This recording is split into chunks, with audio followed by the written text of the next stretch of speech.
Greetings and welcome to Daily Tech Tutor. Today, I'll show you how to write an informal farewell letter to friends.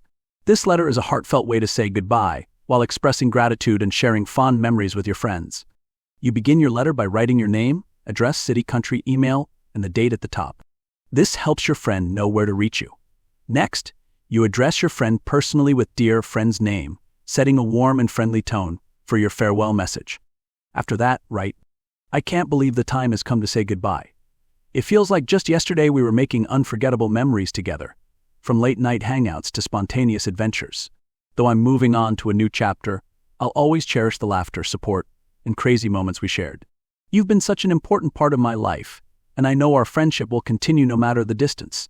This isn't goodbye forever, just to see you later. Let's stay in touch, and I expect plenty of updates from you.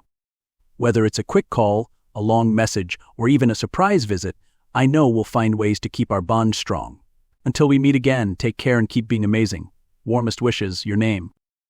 Here's our sample informal farewell letter to friends. You'll notice how it expresses gratitude, shares fond memories, and conveys heartfelt emotions while keeping a warm and personal tone. By following this format step by step, you can create a meaningful farewell letter that leaves a lasting impression on your friends. This letter helps you say goodbye in a thoughtful way while keeping the bond alive. And with that, I end this video. If you found this writing guide helpful, like it and subscribe for more tips on crafting heartfelt letters.